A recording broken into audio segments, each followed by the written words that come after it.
ফুলশয্যার রাতে ঘরের সব লন্ডভন্ড হয়ে ছড়িয়ে ছিটিয়ে পড়ে আছে। আমি গা ভর্তি গহনা ভারী লেহেঙ্গা পরে চুপচাপ এক কোণে দাঁড়িয়ে আছি। হঠাৎই পুরুষালী চিৎকারে আমি কেঁপে উঠলাম। এই বিয়ে আমি মানি না, তাই আপনাকেও স্ত্রীর মর্যাদা আমি দেব না, বুঝেছেন? যদি আমার কাছে স্ত্রীর মর্যাদা চাইতে আসেন তাহলে ঠিক এই ঘরের মতোই আপনার জীবনটা তছনছ করে দিব আমি। কথাগুলো বলে গটগট করে ঘর থেকে বেরিয়ে গেলেন তিনি। আমার স্বামী, তিনি তো আমায় স্ত্রী হিসাবে মানেন না, কিন্তু তার জন্য কি আমিও তাকে স্বামী হিসাবে মানব না?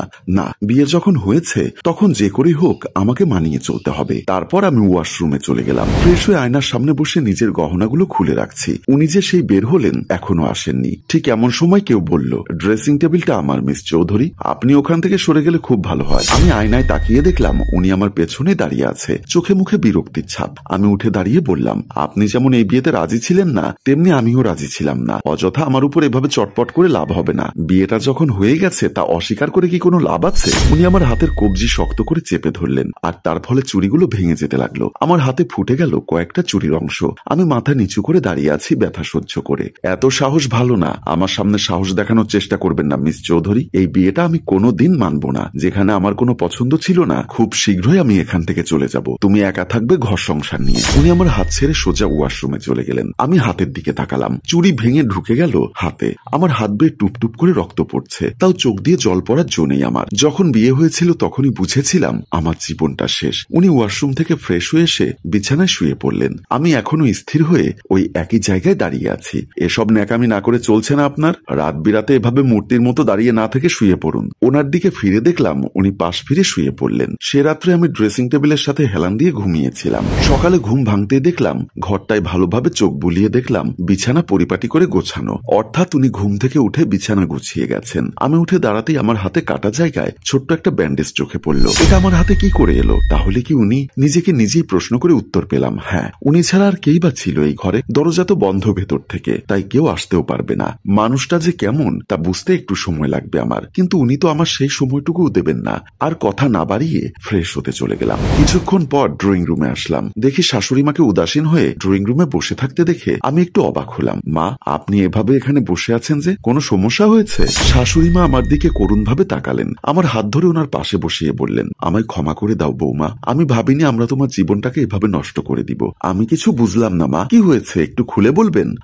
আদি নাকি আজকে ঢাকাতে চলে যাবে। শাশুড়ির কথা শুনে বুঝতে পারলাম গতরাতে উনি যা বলেছিলেন তাই করেছে। চলে যাবেন অনেক দূরে। নিজের উপর আজ বড্ড বেশি করুণা হচ্ছে আমার। এত সুন্দর ভাগ্য করে জন্মেছি আমি, ভাবতেই অবাক লাগে আমার। আমরা ভেবেছিলাম আমার সাথে বিয়ে দিলে হয়তো আদি শুধরে যাবে, কিন্তু না, ও আমাদের কোনো কথা শুনছে না। বৌমা, যেভাবে পারো আমার ছেলেকে তোমার আয়ত্তে রাখার চেষ্টা করো। ঠিক আছে আম্মা, এতে আপনাদের কোনো দোষ নেই, সবই আমার ভাগ্যের দোষ। কথাটা বলে উঠে রান্নাঘরে চলে এলাম। রাতের বেলা এক গ্লাস দুধের সাথে একটা উত্তেজনামূলক ট্যাবলেট মিক্স করে দিলাম। তারপর ওয়াশরুমে আসলাম। দেখলাম কার সাথে কথা বলছে দুধের গ্লাসটা পাশে রেখে। মা বলেছেন এই দুধটুকু খেয়ে নিতে। আগে আমার দিকে চোখ বড় বড় করে তাকিয়ে বলল, মা জানে আমি দুধ খাই না, তারপরেও কেন আমার জন্য দুধ পাঠিয়েছে? আমি চালাকি করে ন্যাকামো কান্না করে বললাম, আমি আগামীকালকে এই বাড়ি ছেড়ে চলে যাব। যাওয়ার আগে অন্তত এই দুধগুলো খেয়ে ফেলু, মরে গেলেও শান্তি লাগবে। এই বলে স্বামীকে নিজের হাতে এক গ্লাস দুধ খাওয়াতে পারলাম। এই কথা বলে আমি কান্না করে দিলাম। আমার স্বামী আর দেরি করলো না, দুধের গ্লাসটা নিয়ে খেয়ে ফেললো। পাশে দাঁড়িয়ে আমি মনে মনে বললাম,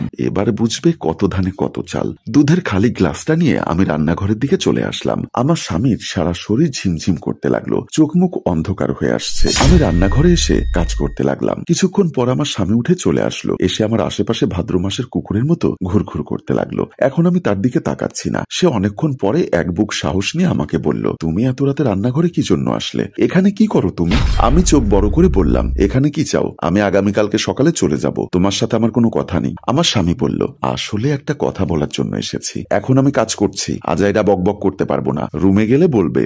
এখন যাও। ঠিক আছে। এ কথা বলে রুমে চলে গেল। আমি মনে মনে বললাম, এবার আমি বুঝে গেছি পুরুষ মানুষ কোথায় আটকায়। রুমে এসে বিছানায় শুয়ে যৌবন উত্তেজনায় ছটফট করতে লাগলো। চুল টেনে ছিঁড়ে ফেলার অবস্থা, এপাশ ওপাশ করতে লাগলো। আমি বাহির থেকে রুমের মধ্যে উকি দিয়ে দেখলাম বেচারা কাউকে কিছু বলতে পারছে না, সহ্যও করতে পারছে না। একটু পরে আমি রুমে এসেই এপাশ ফিরে শুয়ে পড়ি। আমার স্বামী আমাকে খুশি হয়ে বলল, তুমি এসেছো, খুব ভালো হয়েছে। এ কথা বলে আমার গায়ের উপর হাত রাখলো। আমি ঝাটকা মেরে হাতটা সরিয়ে দিয়ে বললাম, একদম ছোবে না আমাকে, ওপাশ ফিরে ঘুমো। সহ্য করতে পারছে না, ছটফট করতে লাগলো। আমি এপাশ করে তার কাণ্ড অনুভব করছি আর মনে মনে হাসছি। আর ভাবলাম, হায় রে পুরুষ মানুষ, নারী একটু মান করলে পায়ে ধরো। অনেকক্ষণ ধৈর্য ধরায় আমাকে নরম সুরে বলল, শোনো। আমি সাথে সাথে একটু শক্ত গলায় বললাম, কি সমস্যা? সমস্যা? হ্যাঁ, আমি শুয়ে পড়েছি দেখছো না? আমি বুঝতে পারছি না হঠাৎ করে তোমার কি হলো, এমন রেগে আছো কি জন্য একটু বলবে? কি বলবো? কি হয়েছে সেটা বলবে, আবার কি বলবে? আমার কোনো কথা নেই, সকাল হলে আমি বাপের বাড়ি চলে যাব। এবার আমার স্বামী রাগান্বিত হয়ে উঠে বসে গেল।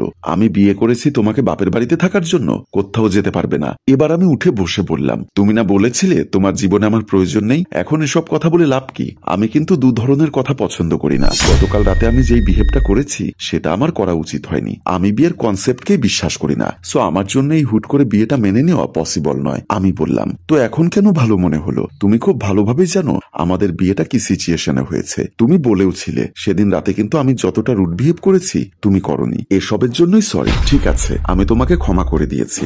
আজকে থেকে তোমার রাস্তায় তুমি আর আমার রাস্তায় আমি। ইটস ওকে বলে আমি শুয়ে পড়লাম। দেখি লোকটা আমাকে কি করে। আর একটা কথা ছিল, বললাম, কি চলো আমরা বাসর করে ফেলি। আমি শোয়া থেকে আবার উঠে এক হাত দিয়ে তাকে জড়িয়ে ধরে আমার মুখটা তার মুখ বরাবর নিতে তার নিঃশ্বাস বড় হয়ে গেল। সে অনেক হাসি খুশিতে চোখ বন্ধ করলো। আমি তাকে ধাক্কা মেরে বললাম, কখনো নয়, আর একটা কথার জবাব দাও। কি কথা? আমার এই হাতের ব্যান্ডেজটাকে আপনি করেছিলেন? হ্যাঁ। আমি বললাম, ব্যান্ডেজটা কে করেছে আমি শিওর হয়েছি, আর কিছু নয়। উনি আমাকে পাশ কাটিয়ে ওয়াশরুমে চলে গেল। কেন জানি আমার চোখটা ছলছল করে ওঠে, হয়তো ওনার চলে যাওয়াটা দেখে। হাজার হোক, স্বামী হন উনি আমার। উনি বিয়েটাকে অস্বীকার করলেও আমি করতে পারিনি, তাই উনি আলাদা হওয়ার কথা বলায় খারাপ লেগেছে নিজের অজান্তে। তাকে পরীক্ষা করার জন্য যৌবন উত্তেজক একটা ট্যাবলেট দিয়েছিলাম, তাতে পুরুষ মানুষ ধরা খেয়ে গেল। এবার আমি আস্তে করে উঠলাম, ওয়াশরুমের কাছে গিয়ে দেখলাম সে মাথার উপর পানি ছেড়ে দিয়ে চোখ বন্ধ করে দাঁড়িয়ে রইল। আমি আস্তে করে গিয়ে তাকে জড়িয়ে ধরলাম, বললাম, আর কোনোদিন বলবে না আমাকে ছেড়ে যাওয়ার কথা। সে আমাকে জড়িয়ে ধরে আদর করতে লাগলো। সম্মানিত দর্শক, আসলে স্বামী স্ত্রীর ভালোবাসা